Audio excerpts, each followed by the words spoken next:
সরকার পতন ও আওয়ামী লীগ ধ্বংসের ষড়যন্ত্র এখনো চলছে। প্রতিষ্ঠা বার্ষিকী সমাবেশে বলেছেন প্রধানমন্ত্রী, দেশের মানুষের ভাগ্য পরিবর্তনে কাজ করে যাওয়ার অঙ্গীকার। খালেদা জিয়ার পেসমেকার বসানো হয়েছে। রাজনৈতিক প্রতিহিংসায় তাকে বিদেশে যেতে না দেওয়ার অভিযোগ মির্জা ফখরুলের, বিদেশে পাঠানোর সুযোগ নেই বলেছেন আইনমন্ত্রী। ছাগলকাণ্ডে সমালোচিত এনবিআর সদস্য মতিউর রহমান ওএসডি, দুদকে অনুসন্ধান শুরু। দুদকে চিঠি পাঠিয়ে নিজেকে নির্দোষ দাবি বেনজিরের, 2 মাস সময় প্রার্থনা। জ্বালানি খাতে সীমাহীন লুটপাটের কারণে বারবার বিদ্যুতের বিল বাড়ছে বলছে সিপিডি। ঘুষ দুর্নীতির মূল্য চোকাতে হচ্ছে জনগণকে, অভিযোগ বিশ্লেষকদের। দেখছিলেন বিআরবি কেবল সংবাদ শিরোনাম, এবারে বিস্তারিত। প্রধানমন্ত্রী শেখ হাসিনা বলেছেন, সরকার পতন ও আওয়ামী লীগ ধ্বংসের ষড়যন্ত্র এখনো চলছে। যত ষড়যন্ত্রই হোক, দেশের মানুষের ভাগ্য পরিবর্তনে কাজ করে যাওয়ার অঙ্গীকার ব্যক্ত করেছেন তিনি। স্মরণ করিয়ে দেন, আওয়ামী লীগ ছেড়ে যাওয়ায় অনেক নেতাই হারিয়ে গেছেন। বলেছেন, গণতান্ত্রিক ধারা অব্যাহত আছে বলেই বাংলাদেশ আজ বিশ্ব দরবারে উন্নয়নের রোল মডেল। প্রতিষ্ঠা বার্ষিকী সমাবেশে আওয়ামী লীগ সভাপতি এসব কথা বলেন। তাইমুর রশিদের রিপোর্ট। ৭৫তম প্রতিষ্ঠাবার্ষিকী উপলক্ষে সোহরাওয়ার্দী উদ্যানে আলোচনা সভার আয়োজন করে টানা 4 মেয়াদে ক্ষমতায় থাকা আওয়ামী লীগ। নেতাকর্মীদের উপস্থিতিতে আলোচনা সভা রূপ নেয় সমাবেশে। জাতীয় ও দলীয় পতাকা উত্তোলন, জাতীয় সঙ্গীতের মধ্য দিয়ে অনুষ্ঠানের উদ্বোধন করেন আওয়ামী লীগ সভাপতি ও প্রধানমন্ত্রী শেখ হাসিনা। নেতাকর্মীদের উদ্দেশ্যে দেয়া বক্তব্যে বঙ্গবন্ধু কন্যা বলেন, বাঙালির সব অর্জনে ওতপ্রোতভাবে জড়িয়ে আছে আওয়ামী লীগ। সুখে দুঃখে থেকেছে মানুষের পাশে। শত আঘাতেও নিশ্চিহ্ন হয়নি মুক্তিযুদ্ধে নেতৃত্ব দেওয়া এই দল। সেই আইয়ুব খানের ১২৫৮ সালে যখন শুরু, তখন থেকে নিয়ে শুরু করে বারবার এইভাবে আঘাত এসেছে।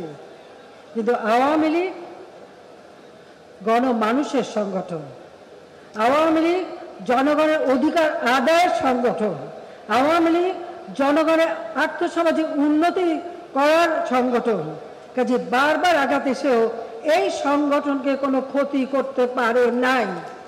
ফিনিক্স পাখির মতো যেমন সেই পুড়িয়ে ফেলার পরে ভস্ম থেকে জেগে ওঠে, এই আওয়ামী লীগ ঠিক সেইভাবেই জেগে উঠেছে।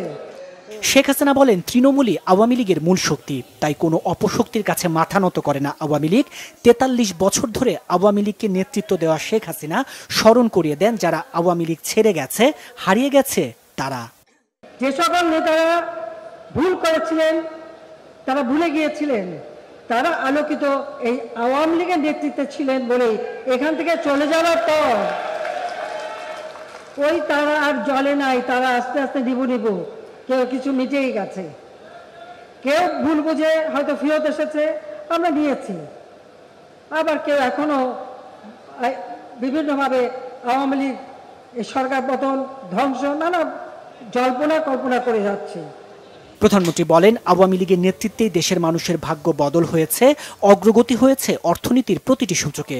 জনগণের আস্থা বিশ্বাস যেন অটুট থাকে, সেভাবেই দলীয় নেতাকর্মীদের চলার নির্দেশ দেন আওয়ামী লীগ সভাপতি। সংগঠন করতে হবে সেইভাবে জনগণের আস্থা বিশ্বাস, যেটা আমাদের মূল শক্তি, সেই আস্থা বিশ্বাসটা অর্জন করতে হবে। আর সেই আস্থা বিশ্বাস অর্জন করতে পেরেছি বলেই বারবার জনগণ আমাদের ভোট দিয়েছে। আর বারবার ক্ষমতায় সেই দীর্ঘ সময় বাংলাদেশের ইতিহাসে 2009 থেকে এই 24 পর্যন্ত গণতান্ত্রিক ধারা অব্যাহত আছে। আর গণতান্ত্রিক ধারা অব্যাহত আছে বলেই আজকে আর্থসামাজিকভাবে বাংলাদেশ এগিয়ে যাচ্ছে, বাংলাদেশের উন্নতি হচ্ছে। বাংলাদেশ আজকে বিশ্ব দরবারে উন্নয়নের রোল মডেল হিসেবে স্বীকৃতি পেয়েছে, বিশ্বে আজকে মাথা উঁচু করে চলার সুযোগ সৃষ্টি হয়েছে। কাজে এটাকে ধরে রেখেই আমাদের সামনের দিকে এগিয়ে যেতে হবে। এর আগে মনোজ্ঞ সাংস্কৃতিক অনুষ্ঠান উপভোগ করেন প্রধানমন্ত্রী শেখ হাসিনা। তাইমুর রশিদ, বাংলা ভিশন, ঢাকা। রাজধানীর এভারকেয়ার হাসপাতালে চিকিৎসাধীন বিএনপি চেয়ারপারসন বেগম খালেদা জিয়ার হৃদযন্ত্রে পেসমেকার বসানো হয়েছে। চিকিৎসকদের নিবিড় পর্যবেক্ষণে রয়েছেন তিনি। 24 ঘন্টার আগে তার শারীরিক পরিস্থিতি সম্পর্কে কিছুই বলা যাচ্ছে না বলে জানিয়েছেন তার ব্যক্তিগত চিকিৎসক ডাক্তার AZM জাহিদ হোসেন। এর আগে সন্ধ্যায় তিনি জানিয়েছিলেন বিএনপি চেয়ারপারসনের হৃদরোগের সমস্যা আগে থেকেই ছিল, হার্টে ব্লকও ধরা পড়েছিল, সেখানে একটি রিংও লাগানো ছিল। সবকিছু পর্যালোচনা করে মেডিকেল বোর্ডের সিদ্ধান্ত অনুযায়ী তার হার্টে পেসমেকার বসানো হয়েছে। গত শুক্রবার দিবাগত রাত 3:30টায় গুলশানের বাসায় ফিরোজায় হঠাৎ অসুস্থ হয়ে পড়লে খালেদা জিয়াকে হাসপাতালে নেওয়া হয়। এরপর দ্রুতই তাকে সিসিইউতে ভর্তি করে চিকিৎসা শুরু করে মেডিকেল বোর্ড। 3টি ব্লক ছিল, আপনারা জানেন, 2টি ব্লক সারানো হয়েছিল। আমি বারবার বলতেছিলাম যে কোনো সময় যে কোনো অঘটন ঘটে যেতে পারে। সেই অঘটনটি গত শুক্রবার রাত্রে ঘটতে যাচ্ছিল এবং সেই অবস্থায় ওনাকে চিকিৎসকরা, ওনার মেডিকেল বোর্ডের সদস্যরা দ্রুত হসপিটালে ট্রান্সফার এবং সেই অনুযায়ী ওনার যে চিকিৎসা সেটি শুরু করেন এবং তার সর্বশেষ অবস্থা অর্থাৎ আজকে প্রথম টেম্পোরারি পেসমেকার, পরবর্তীতে পার্মানেন্ট পেসমেকার লাগিয়ে আজকে এই মুহূর্তে উনি ক্রিটিক্যাল কেয়ার ইউনিটে চিকিৎসকদের সার্বিক তত্ত্বাবধানে নিবিড় পর্যবেক্ষণে রয়েছে। আগামী 24 ঘন্টা না গেলে কোনো অবস্থাতেই তার শারীরিক অবস্থা সম্পর্কে এই মুহূর্তেই কোনো ধরনের কমেন্ট করা খুবই বিব্রতকর হয়ে যেতে পারে। জাতির পিতা বঙ্গবন্ধু শেখ মুজিবুর রহমানকে পয়েন্ট অব পলিটিক্স আখ্যায়িত করা হয়েছিল। তার কন্যা হচ্ছেন ম্যাজিশিয়ান অব পলিটিক্স। প্রতিষ্ঠাবার্ষিকী সমাবেশে বললেন আওয়ামী লীগের সাধারণ সম্পাদক ওবায়দুল কাদের। বাংলাদেশকে উন্নয়ন আর সমৃদ্ধির পথে এগিয়ে নিতে আওয়ামী লীগের বিকল্প দেখছেন না নেতাকর্মীরা। মহিবুল্লাহ মহিবের রিপোর্টে বিস্তারিত। দেশের অন্যতম প্রাচীন দল আওয়ামী লীগের ৭৫তম প্রতিষ্ঠাবার্ষিকীর সমাবেশে অংশ নিতে রবিবার সকাল থেকে খণ্ড খণ্ড মিছিল নিয়ে সোহরাওয়ার্দী উদ্যান অভিমুখে নেতাকর্মীদের এই স্রোত। নানা রঙের ব্যানার, ফেস্টুন সহ বাদ্যযন্ত্র বাজিয়ে সভাস্থলে উপস্থিত হন নেতাকর্মীরা। শুধু ৭৫ বছর নয়, বাংলার অবহেলিত মানুষের কল্যাণে কাজ করতে আওয়ামী লীগ শত শত বছর টিকে থাকুক নেতাকর্মীদের এমনটাই প্রত্যাশা। বাংলাদেশে মুক্তিযুদ্ধের সপক্ষে বঙ্গবন্ধুর নেতৃত্বে দেশ পেয়েছিলাম এবং বঙ্গবন্ধুর কন্যার নেতৃত্বে অর্থমুক্ত দেশ পেয়েছি, অর্থনীতি মুক্ত দেশ পেয়েছি এবং আমরা এই উন্নয়ন রোল মডেল আমাদের চলমান অবস্থায় থাকবে। এত প্রাচীন যে প্রায় ৭৫ বছরে তার প্লাটিনাম জুবলি পালন করতে যাচ্ছে, এটা বাংলাদেশে নয়, পৃথিবীতে এইরকম দল খুব কম পাবেন যেটা ৭৫ বছরে পদার্পণ করেছে। সেই দিক থেকে আমরা যারা আওয়ামী লীগের নেতা কর্মী সমর্থক সবাই অত্যন্ত সৌভাগ্যবান। বাংলার জনগণ এই আওয়ামী লীগের জন্যই এই দেশ উন্নয়ন হয়েছে, এই দেশে যত কিছু অর্জন হয়েছে এই আওয়ামী লীগের জন্ম থেকে উন্নয়ন হয়েছে, অর্জন হয়েছে। তাই আমরা সব সময় এই আওয়ামী লীগ সরকারকেই এই দেশের মসনদে দেখতে চাই। বেলা বাড়ার সাথে সাথে সোহরাওয়ার্দী উদ্যানের সমাবেশ স্থল কানায় কানায় ভরে ওঠে। আওয়ামী লীগ সাধারণ সম্পাদক ওবায়দুল কাদের বলেন, অর্থনৈতিক মুক্তির ঐতিহ্য ধারণ করে বাংলাদেশকে এগিয়ে নিয়ে যাচ্ছেন শেখ হাসিনা। আমাদের ভুল ত্রুটি নেই, এটা আমরা বলবো না। তারপরও শেখ হাসিনাই বাংলাদেশের জনগণের একমাত্র আস্থার ঠিকানা। ষড়যন্ত্র চলছে, দেশি বিদেশি ষড়যন্ত্র চলছে। শেখ হাসিনার উন্নয়ন অনেকে দেখতে পায় না।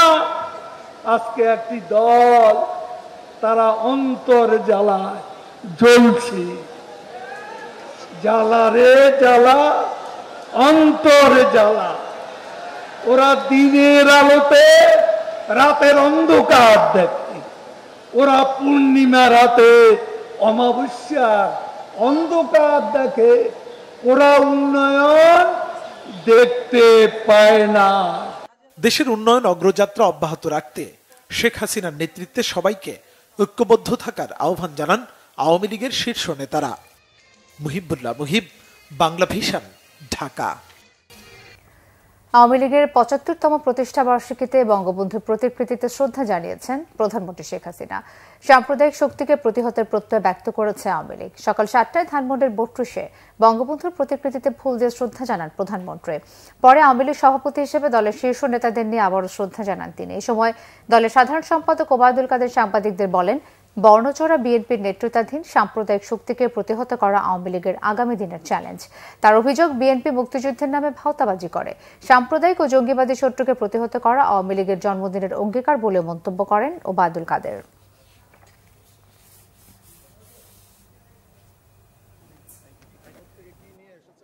আমাদের চলার পথের প্রধান বাধা বর্ণচোরা বিএনপি মুক্তিযুদ্ধের নামে এই বর্ণচোরারা ভাওতাবাজি করে আমাদের আজকে সাম্প্রদায়িক জঙ্গিবাদী শক্তি আমাদের অভিন্ন শক্তি।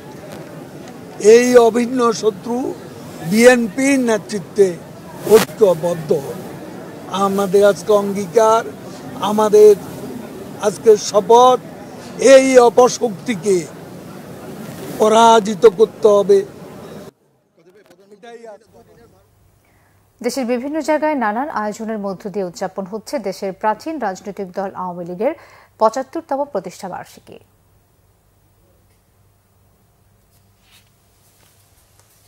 রাজশাহীতে দিবসটি উপলক্ষে স্থানীয় সরকার ও সমবায় প্রতিমন্ত্রী আব্দুল ওয়াদুদ দ্বারা নেতাকর্মীদের সাথে নিয়ে রাজশাহী কলেজ চত্বরে জাতির পিতা বঙ্গবন্ধু শেখ মুজিবুর রহমানের প্রতিকৃতিতে পুষ্পার্ঘ্য অর্পণ করেন। এর আগে সূর্যোদয়ের সাথে সাথে কুমারপাড়ায় মহানগর আওয়ামী লীগ কার্যালয়ে জাতীয় ও দলীয় পতাকা উত্তোলন করা হয়। পরে বঙ্গবন্ধু সহ জাতীয় ৪ নেতার প্রতিকৃতিতে পুষ্পমাল্য অর্পণ করেন মহানগর আওয়ামী লীগের নেতাকর্মীরা।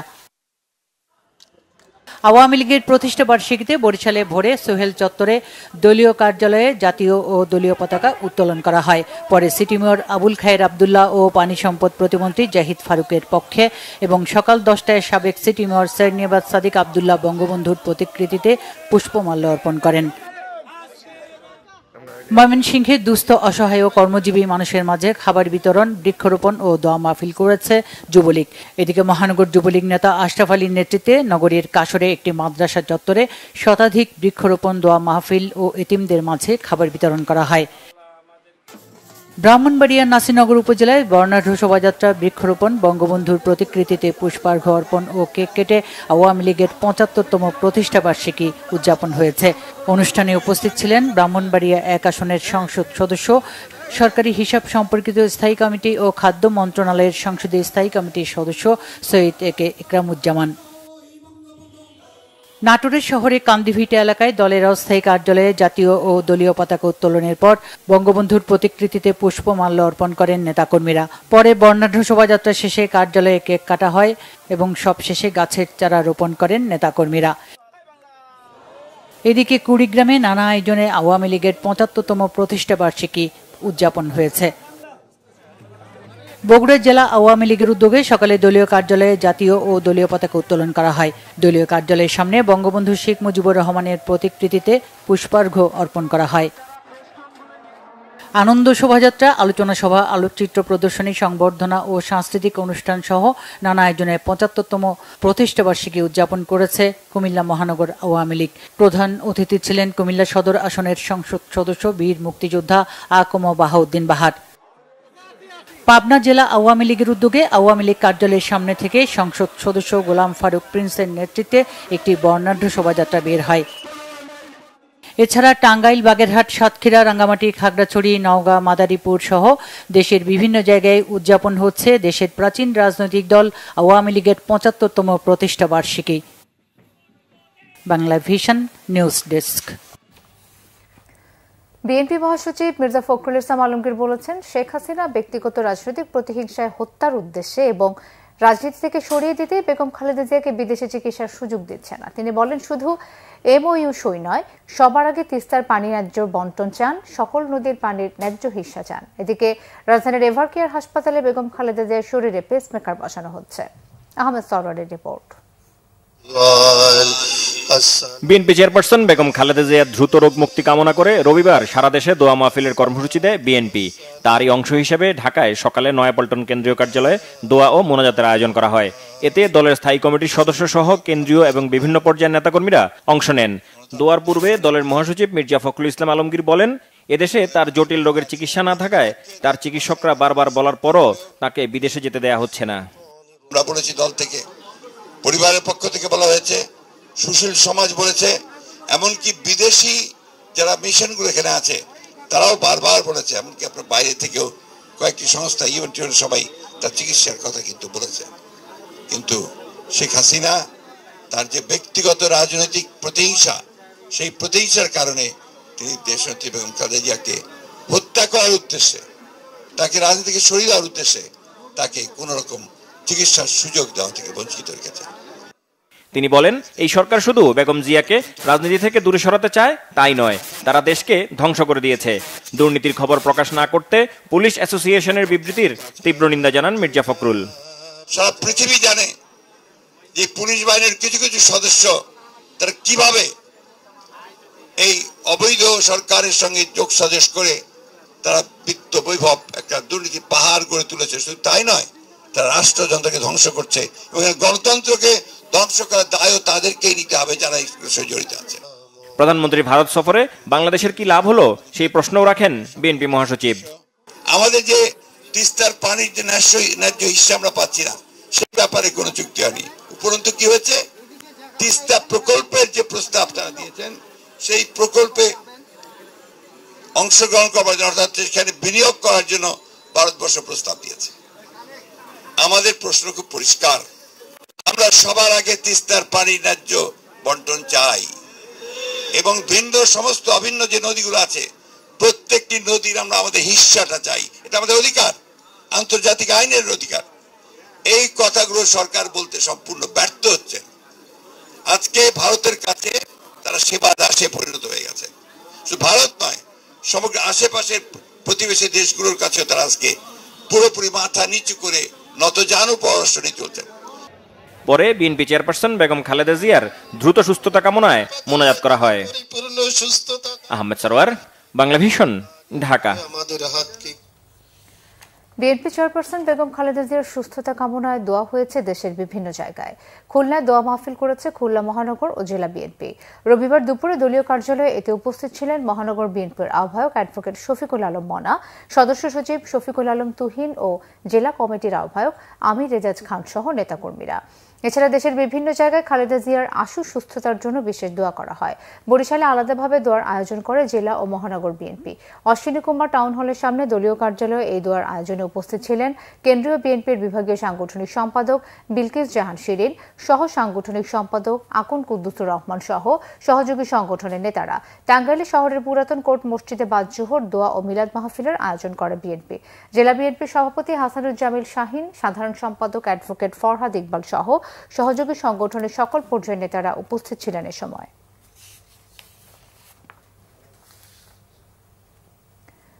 পশ্চিমবঙ্গ নয়, কেন্দ্রীয় সরকারের অনীহার কারণে তিস্তা চুক্তি হচ্ছে না বলে মন্তব্য করেছেন পানি বিশেষজ্ঞ ডক্টর আসিফ নজরুল। আরেক বিশেষজ্ঞ ডক্টর আইনুন নিশাত বলেছেন, গঙ্গা চুক্তি অনুযায়ী পানি না দিয়ে বাংলাদেশের পানি ব্যবস্থাপনা ও সংরক্ষণের বিষয়ে চুক্তি হওয়া লজ্জার ও দুঃখজনক। বাংলাদেশ ভারত পানি বন্টনের অভিজ্ঞতা, আশঙ্কা ও প্রত্যাশা বিষয়ে ভার্চুয়াল আলোচনায় এই মন্তব্য করেন তারা। ফোরাম ফর বাংলাদেশ স্টাডিজের আলোচনায় আইনুন নিশাত বলেন, পানির ন্যায্য বন্টনের অর্থনৈতিক ও সামাজিক ক্ষতির বিষয়ে শুধু কারিগরি বা কূটনৈতিক আলোচনা করে সুফল মিলবে না, এজন্য রাজনৈতিক সিদ্ধান্ত জরুরি। যুক্তরাষ্ট্রের ইলিনয় স্টেট ইউনিভার্সিটির অধ্যাপক আলী রিয়াজ বলেন, জনগণের ম্যান্ডেট না থাকায় পানির ন্যায্যতা নিয়ে সোচ্চার নয় সরকার। জাতীয় নিরাপত্তা প্রশ্নে পানির ন্যায্য হিস্যার জন্য চীন, ভুটান ও নেপালের মতো তৃতীয় পক্ষকে অন্তর্ভুক্তির তাগিদ দেন তিনি। ওয়াটার কিপার্স বাংলাদেশের সমন্বয়ক শরীফ জামিল বলেন, নিজের স্বার্থ ছাড়া বাংলাদেশকে প্রকল্প সহায়তা দেয় না ভারত। দেশটি চুক্তি মেনে পানি না দিলে ট্রানজিট সহ অন্য সহায়তা বন্ধের পরামর্শ দেন অন্য আলোচকরা। ফর্ম অফ গভর্নমেন্ট সম্পর্কে আসলে আমার মনে হয় আমাদের ধারণার অভাব আছে। ফেডারেল ফর্ম অফ গভর্নমেন্ট একটা স্টেট আপত্তি করলে ওই সরকার কাজ করতে পারে না, তাহলে তো ফেডারেল ফর্ম অফ গভর্নমেন্ট কাজই করতে পারতো না। মূল কথা হচ্ছে আমি বলি যেটা, তিস্তা চুক্তি ভারত সরকার যদি করতে চায়, মমতা অভ্যন্তরীণভাবে যতই আপত্তি জানায়, ভারত সরকার এই চুক্তিটা করতে পারে। চুক্তিটা হচ্ছে না ভারত সরকারের কারণে, কোনো স্টেট মিনিস্টারের কারণে না। কিছুদিন আগে বাংলাদেশ চীনের সাথে মিলে কাজ করার কথা চিন্তা করে, ভারত তখন আপত্তি জানায়। ভারত বলেছিল যে আমরাই তোমাদেরকে করে দিতে পারি, যেটা এখন তিস্তার ক্ষেত্রে গতকালকে দেখলাম একটা সিদ্ধান্ত হয়েছে। কিন্তু এই সিদ্ধান্তটাতে আমি অত্যন্ত লজ্জিত এবং দুঃখিত। কারণটা হচ্ছে, বলা হচ্ছে তিস্তার যে অংশ বাংলাদেশে, সেই অংশের পানি ব্যবস্থাপনা এবং সেই অংশে পানির সংরক্ষণের ব্যাপারে দুই দেশের কারিগরি দল কথাবার্তা বলবেন। প্রধানমন্ত্রী শেখ হাসিনার ভারত সফরে দুই দেশের যৌথ নদীর অভিন্ন ব্যবস্থাপনা নিয়ে আলোচনা হয়েছে বলে জানিয়েছেন পররাষ্ট্রমন্ত্রী ডক্টর হাসান মাহমুদ। রবিবার পররাষ্ট্র মন্ত্রণালয়ে এক ব্রিফিংয়ে তিনি এই তথ্য জানান। পররাষ্ট্রমন্ত্রী বলেন, ভারত সফরটি চমৎকার, ফলপ্রসূ ও আন্তরিকতাপূর্ণ ছিল। দুই দেশের মধ্যে 54টি যৌথ নদী রয়েছে জানিয়ে পররাষ্ট্রমন্ত্রী বলেন, অভিন্ন ব্যবস্থাপনা নিয়ে আলোচনা হলেও তিস্তা নিয়ে চীনের বিষয়ে কোনো আলোচনা হয়নি। তিস্তা নিয়ে কারিগরি দল আসা ইতিবাচক বলেও মন্তব্য করেন তিনি। রোহিঙ্গা শরণার্থীদের প্রত্যাবাসনে ভারত সরকারের সহায়তা চাওয়া হয়েছে বলেও জানান হাসান মাহমুদ। ই ভিসা চালু ও ভিসা সহজীকরণ বিষয়ে ভারতের আগ্রহ রয়েছে বলেও জানান পররাষ্ট্রমন্ত্রী। এ সময় সাংবাদিকদের এক প্রশ্নের জবাবে মন্ত্রী বলেন, সৌদি যুবরাজকে বাংলাদেশ সফরের আমন্ত্রণ জানানো হয়েছে, তবে আনুষ্ঠানিক কোনো আলোচনা হয়নি। অপর এক প্রশ্নের জবাবে হাসান মাহমুদ বলেন, স্বাধীনতা বিরোধী ও সাম্প্রদায়িক অপশক্তি মোকাবেলা করাই বড় প্রাপ্তি। বলেন, সাংঘর্ষিক রাজনীতি না থাকলে দেশ আরও এগিয়ে যেত।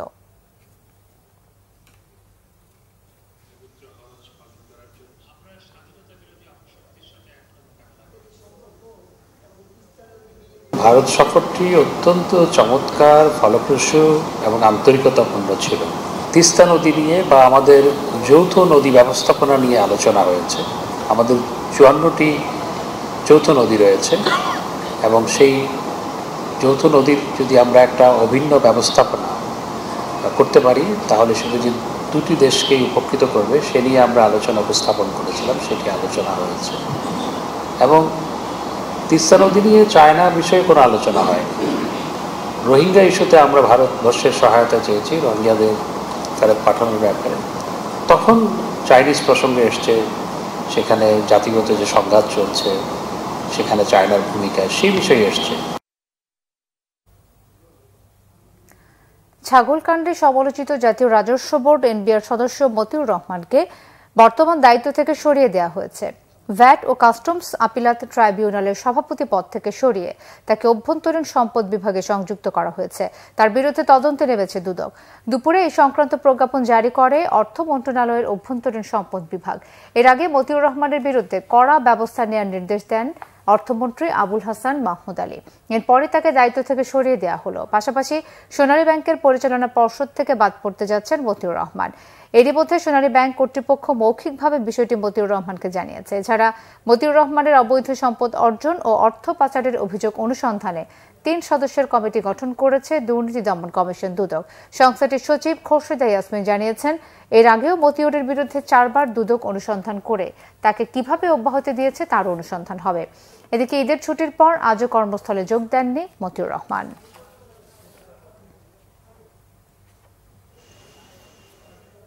দুর্নীতির অভিযোগ বিভিন্ন সময় একজন কর্মকর্তার আসতেই পারে। 4টি বিষয় যে আগে আপনারা বলছেন তদন্ত হয়েছিল বা অনুসন্ধান হয়েছিল, সেগুলো কমিশন পর্যালোচনা করে দেখবেন। তবে এখন যেহেতু নতুন করে তথ্য পাওয়া গেছে, এই তথ্যগুলির ভিত্তিতে এখন আবার আপনার অনুসন্ধান করা হচ্ছে। মানে তার মানে কি আগে সে কিছুই করেনি নাকি আপনাদের ব্যর্থতার কারণে সেটা পর্যালোচনা করবে কমিশন। দুদকের তলবে এবারও হাজির না হয়ে চিঠি পাঠিয়ে নিজেকে নির্দোষ দাবি করেছেন পুলিশের সাবেক মহাপরিদর্শক বেনজির আহমেদ। 2 দফায় দুদকের তলবকে পাত্তাই দেননি তিনি। ব্যক্তিগত কাজে বিদেশ থাকার অজুহাত দেখিয়ে দুদকের কাছে আরো 2 মাস সময় চেয়েছেন তিনি। তবে বেনজির ইস্যুতে দুদক সময় ক্ষেপণ করছে বলে মনে করেন দুদকের সাবেক এই কর্মকর্তা। এদিকে সাবেক ডিএমপি কমিশনার আসাদুজ্জামান মিয়ার অবৈধ সম্পদের বিষয়ে অনুসন্ধান চালাচ্ছে দুদক। বিস্তারিত ফরুক বাবু রিপোর্টে। দুর্নীতির অভিযোগে আলোচনার কেন্দ্রবিন্দুতে থাকা সাবেক পুলিশ প্রধান বেনজির আহমেদের বিরুদ্ধে জেলায় জেলায় অবৈধ সম্পদের নতুন নতুন ফিরিস্তি সামনে আসছে। এরই মধ্যে তার প্রায় 230 একর জমি, রাজধানীতে 12টি ফ্ল্যাট, 30টি ব্যাংক অ্যাকাউন্ট, 25টি কোম্পানির শেয়ার সহ বিভিন্ন স্থাবর অস্থাবর সম্পদ জব্দ করেছে দুদক। এই পরিপ্রেক্ষিতে বেনজির আহমেদকে আত্মপক্ষ সমর্থনের সুযোগ দিতেই রবিবার 2য় দফায় তলব করেছিল দুর্নীতি দমন কমিশন দুদক। তবে এদিনও হাজির না হয়ে নিজেকে নির্দোষ দাবি করে চিঠি পাঠিয়েছেন বেনজির। সময় দেওয়ার বিষয় এখন আর এখনো বিবেচ্য বিষয় নয়। এখন অনুসন্ধানকারী টিম যে চিঠিটা পেয়েছেন বর্তমানে, সেটার বিষয়ে তারা কার্যক্রম গ্রহণ করবে। উনি যে চিঠিটি পাঠিয়েছেন সেই চিঠিতে কোথাও উনি লিখেন নাই যে উনি দেশে বাইরে আছেন, এবং এই চিঠিটি গত পরশুদিন আমরা পেয়েছি এবং সেই চিঠিটির আবেদনের পরিপ্রেক্ষিতে অনুসন্ধানকারী টিম সকল কার্যক্রম গ্রহণ করবেন এবং বিদেশে আছেন নাকি দেশে আছেন এত সংক্রান্ত কোনো তথ্য পাওয়া যায়নি। আমি কিন্তু 28 মে চিঠির কথা বলছি, 28 বলেছিলেন তিনি দেশের বাইরে আছেন। আমি আসলে গত পরশুদিন যে চিঠিটি পাওয়া গেছে সেটির আলোকে কথা বলছি বর্তমানে। ধন্যবাদ। আইনজীবীর মাধ্যমে পাঠিয়েছি। আইনজীবীর নাম আমাদের দুদকের সাবেক এক মহাপরিচালক মনে করেন বেনজিরের বিরুদ্ধে যে পরিমাণ সম্পদের প্রমাণ মিলেছে তাতে জিজ্ঞাসাবাদের নাটক না করে সরাসরি মামলা করার এখতিয়ার আছে দুদকের। টাকাটাকি তলবের এই নাটকের অবসান হওয়া উচিত এখনই। কারণ হচ্ছে যে দুদকের বিধিমালায় আছে যে কারোর বিরুদ্ধে যদি ক্রেডিবল ইনফরমেশন পাওয়া যায় তাহলে সরাসরি মামলা করা যায়। তো এখানে এই ব্যক্তির বিরুদ্ধে যে সম্পদ, তার সম্পদ ক্রোক হয়েছে, ফ্রিজ করা হয়েছে, তাহলে ক্রোক ফ্রিজের জন্য তো একটা প্রাইমারি স্যাটিসফ্যাকশন দরকার ছিল, সেইটি হয়ে গেছে, দুদকের হয়েছে, আদালতেরও হয়েছে, তাহলে তার বিরুদ্ধে মামলা করার মতন প্রাথমিক উপাদান আছে। এছাড়া আপিল বিভাগের সিদ্ধান্ত আছে যে কাউরির বিরুদ্ধে সম্পদের জ্ঞাত বহির্ভূত সম্পদের যদি তথ্য পাওয়া যায় তাহলে তার বিরুদ্ধে আপনার অনুসন্ধান বা সম্পদ বিবরণী চাওয়া ছাড়াই সরাসরি মামলা করা যায়। সুতরাং আমি মনে করি যে অযথা এই টানাটানি বিলম্ব না করে এটা দ্রুতই মামলা করার দিকে যাওয়া উচিত।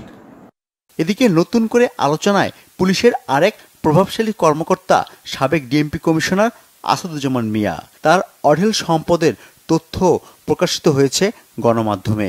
সংবাদে বলা হয়েছে জমি, বাড়ি, ফ্ল্যাট সহ স্ত্রী সন্তানদের নামে সাবেক ডিএমপি কমিশনার গড়েছেন অঢেল সম্পদ। দুদক বলছে এই অভিযোগ বিশ্লেষণ করে কমিশন সিদ্ধান্ত নেবে। জনাব আসাদুজ্জামান মিয়ার বিষয়টি যেটা আপনারা বলছেন এটি এখনো আমাদের কমিশন সভায় উপস্থাপিত হয়নি। কমিশন সভা যখন উপস্থাপিত হবে, যদি হয়, তখন আলোচনার পরিপ্রেক্ষিতে যেরকম সিদ্ধান্ত হবে সেটি করা হবে এবং আপনাদের জানিয়ে দেওয়া হবে। রাষ্ট্রের নিরাপত্তার দায়িত্বে থাকা পুলিশের আরও একাধিক কর্মকর্তার বিরুদ্ধে অবৈধ সম্পদ গড়ে তোলার অভিযোগও অনুসন্ধান করছে দুদক। ফররুক বাবু, বাংলা ভিশন, ঢাকা। গবেষণা প্রতিষ্ঠান Centre for Policy Dialogue CPD বলছে ক্যাপাসিটি চার্জ সহ জ্বালানি খাতে সীমাহীন লুটপাটের কারণে সরকারকে বারবার বিদ্যুতের বিল বাড়াতে হচ্ছে। প্রতিষ্ঠানটি বলছে ভর্তুকি কমানোর নামে নিয়মিত বিদ্যুৎ বিল বাড়ানো কোনোভাবেই গ্রহণযোগ্য নয়। বাজেট আলোচনায় বিশ্লেষকরা বলছেন বিদ্যুৎ খাতের লুণ্ঠন, ঘুষ, দুর্নীতির মূল্য চোকাতেই হচ্ছে জনগণকে। গোলাম মঈনুল হাসানের রিপোর্ট।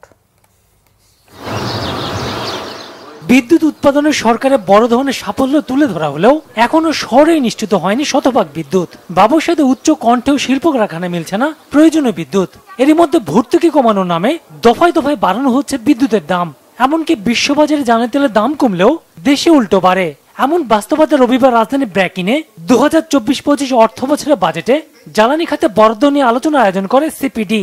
কস্টলি প্রাইসিং কেন হচ্ছে? আপনারা জানেন যে আমাদের ইমার্জেন্সি পাওয়ার সাপ্লাই অ্যাক্ট রয়েছে একটি, এবং সেটার এগেইনস্টে কোনো কম্পিটিটিভ বিডিং হচ্ছে না। সেটা কিন্তু একটা বড় চ্যালেঞ্জ হচ্ছে, আমরা কম্পিটিটিভ প্রাইসে আমাদের পাওয়ার এনার্জি পাচ্ছি না। বিশ্লেষকদের অভিযোগ বিদ্যুৎ জ্বালানি উন্নয়ন নয়, বরং লুটপাট চালিয়ে নিতে নীতি সংস্কার না করে সরকার বাজেটে বরাদ্দ বাড়াচ্ছে। প্রতিটা কর্মচারীর বেতন, বিদেশ ভ্রমণ, গ্র্যাচুইটি থেকে আরম্ভ করে তাদের ঘুষের টাকা, কমিশনের টাকা, সমস্ত কিছু ভোক্তারা বেয়ার করে। সরকার তাহলে কি বেয়ার করে? দিনের পর দিন এই উন্নয়নের গান গেয়ে এই ব্যর্থতা আর এই অক্ষমতাটাকে ঢাকা দেওয়া হচ্ছে, ঢেকে দেওয়া হচ্ছে। এরপরে আসছে নতুন নতুন কাহিনী। কি কাহিনী এসে? অটোমেশন, স্বয়ংক্রিয়ভাবে বিদ্যুতের জ্বালানির মূল্যহার অ্যাডজাস্টমেন্ট হবে, স্বয়ংক্রিয়ভাবে করাপশন অ্যাডজাস্টমেন্ট করেছে। ডিরেক্টিভসটা কোথায়? আমার ফোকাসটা কোথায়? আমি কোথায় যেতে চাই, আমি কিভাবে যেতে চাই, সেই জিনিসগুলো যদি আমি পরিষ্কার না হই তাহলে তো আমার প্ল্যান করে লাভ নেই। প্রতিটা প্ল্যান ফেল করে যাচ্ছে।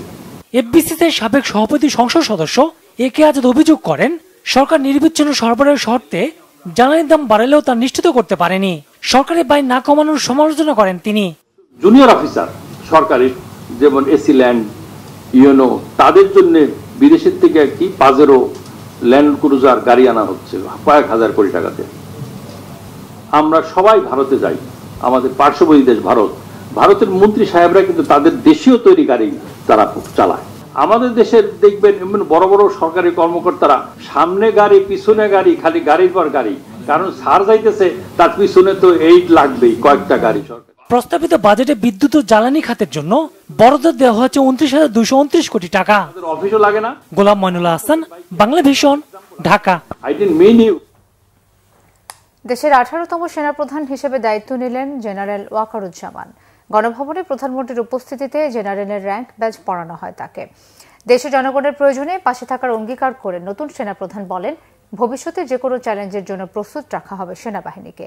এর আগে সেনা সদরে বিদায়ী সেনাপ্রধানের কাছ থেকে আনুষ্ঠানিকভাবে দায়িত্ব গ্রহণ করেন জেনারেল ওয়াকারুজ্জামান। রিপোর্ট সৈয়দ আব্দুল মুহিতের। রেওয়াজ অনুযায়ী দায়িত্ব হস্তান্তরের পর সেনা সদর থেকে খোলা জিপে করে বাড়ি পর্যন্ত পৌঁছে দেওয়া হয় বিদায়ী সেনাপ্রধানদের। সেই নিয়মেই বিদায় জানানো হলো সেনাপ্রধান জেনারেল SM শফিউদ্দিন আহমেদকে। সেনা সদর থেকে বাড়ি পর্যন্ত রাস্তার দুপাশে দাঁড়িয়ে সেনা সদস্যরা তাকে বিদায় জানান। এর আগে নতুন সেনাপ্রধানের কাছে আনুষ্ঠানিকভাবে দায়িত্ব হস্তান্তর করেন জেনারেল SM শফিউদ্দিন আহমেদ। দায়িত্ব পালনে শুভকামনা জানান তিনি। এরপর গণভবনে প্রধানমন্ত্রী শেখ হাসিনার উপস্থিতিতে নতুন সেনাপ্রধানকে জেনারেল র্যাঙ্ক ব্যাজ পড়ানো হয়। র্যাঙ্ক ব্যাজ পড়ান নৌবাহিনী ও বিমান বাহিনী প্রধানরা। পরে সেনা সদরে গণমাধ্যমের সাথে কথা বলেন নতুন সেনাপ্রধান জেনারেল ওয়াকারুজ্জামান। সুশৃঙ্খল বাহিনী হিসাবে সেনাবাহিনীর ঐতিহ্য বজায় রাখার অঙ্গীকার করেন তিনি। সেনাপ্রধান হিসাবে আমার প্রধান দায়িত্ব হচ্ছে সেনাবাহিনীকে সবসময় যুদ্ধের জন্য প্রস্তুত রাখা, বিভিন্ন ভবিষ্যৎ চ্যালেঞ্জের জন্য প্রস্তুত রাখা। সেই কাজটাই ইনশাআল্লাহ আমি করে যাব। সেনাবাহিনী ইনএড টু সিভিল পাওয়ারে তার দায়িত্ব পালন করে। যদি সরকার আমাদের সেই দায়িত্ব দেয়, ওই দায়িত্ব আমরা নিষ্ঠার সাথে পালন করব। দুর্যোগ মোকাবেলায় যখন সরকার আমাদের নিয়োগ দিবে, ইনশাআল্লাহ আমরা সেই সমস্ত দায়িত্ব ভালোভাবে পালন করব। দেশ গঠনে আমাদের নিয়োগ দিলে সেটাও করব। বিশ্ব শান্তির জন্য আমরা কাজ করে যাচ্ছি।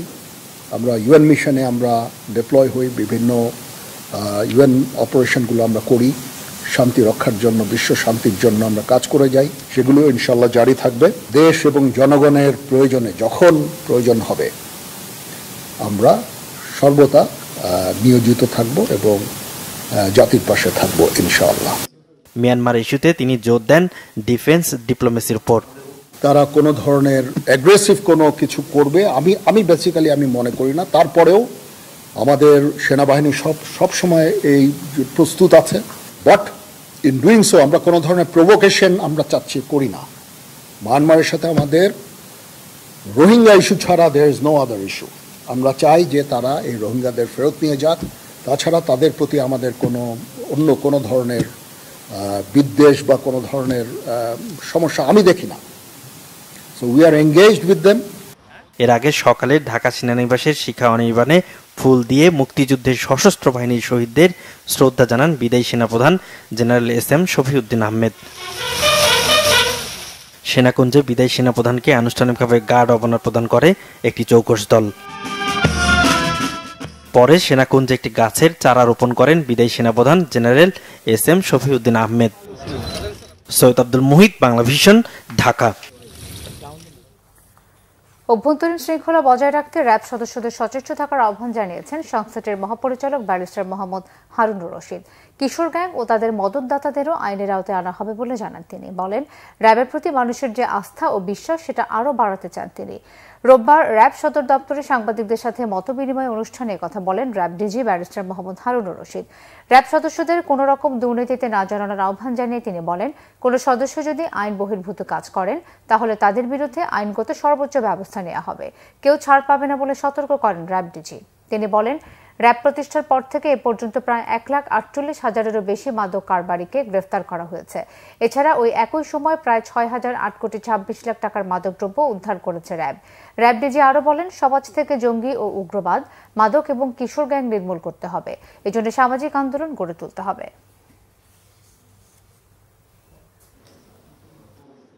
যে অপরাধ করে এবং যে অপরাধকে সহযোগিতা করে এদের কিন্তু একই লায়াবিলিটি, ক্রিমিনাল লায়াবিলিটি কিন্তু দুজনেরই সমান। মানে আপনি যেটা বলতেছেন, যারা পিছন থেকে তাদেরকে প্যাট্রোনাইজ করে বা তাদেরকে এগুলো করতেছে, সো এই যে কিশোর গ্যাং যে অপরাধ করে, অপরাধ কিন্তু ওরা একইভাবে কিন্তু ইকুয়ালি লায়াবল।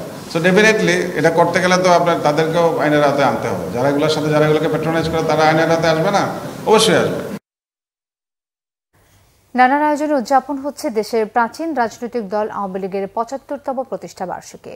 দিনটি উপলক্ষে রাজধানীর সোহরাওয়ার্দী উদ্যানে আয়োজিত মহাসমাবেশে সবুজবাগ থানা আওয়ামী লীগের সাধারণ সম্পাদক ও ডিএসএস-এর ৫ নম্বর ওয়ার্ড কাউন্সিলর চিত্তরঞ্জন দাসের নেতৃত্বে ৩ শতাধিক নেতাকর্মী যোগ দেন। মোটরবাইক ও সুসজ্জিত পিকআপেও মহাসমাবেশে যোগ দেন নেতাকর্মীরা।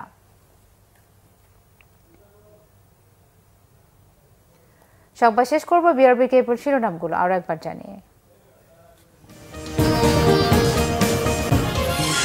সরকার পতন ও আওয়ামী লীগ ধ্বংসের ষড়যন্ত্র এখনো চলছে। প্রতিষ্ঠা বার্ষিকী সমাবেশে বলেছেন প্রধানমন্ত্রী, দেশের মানুষের ভাগ্য পরিবর্তনে কাজ করে যাওয়ার অঙ্গীকার। খালেদা জিয়ার হৃদযন্ত্রে বসানো হলো পেসমেকার। রাজনৈতিক প্রতিহিংসায় তাকে বিদেশে যেতে না দেওয়ার অভিযোগ মির্জা ফখরুলের। বিদেশে পাঠানোর সুযোগ নেই বলেছেন আইনমন্ত্রী। ছাগলকাণ্ডে সমালোচিত এনবিআর সদস্য মতিউর রহমান ওএসডি দুদকে অনুসন্ধান শুরু। দুদকে চিঠি পাঠিয়ে নিজেকে নির্দোষ দাবি বেনজিরের 2 মাস সময় প্রার্থনা। জ্বালানি খাতে সীমাহীন লুটপাটের কারণেই বারবার বিদ্যুতের বিল বাড়ছে বলছে সিপিডি। ঘুষ দুর্নীতির মূল্য চোকাতে হচ্ছে জনগণকে, অভিযোগ বিশ্লেষকদের। এই ছিল এখনকার মতো। পরের সংবাদ রাত 1টায় দেখার আমন্ত্রণ রইল। এছাড়া বাংলা ভিশন সংবাদ ও সংবাদ সংশ্লিষ্ট অনুষ্ঠান দেখতে ভিজিট করুন www.bbnews24.com ও facebook.com/banglavision নিউজে এবং সাবস্ক্রাইব করুন youtube.com/banglavision।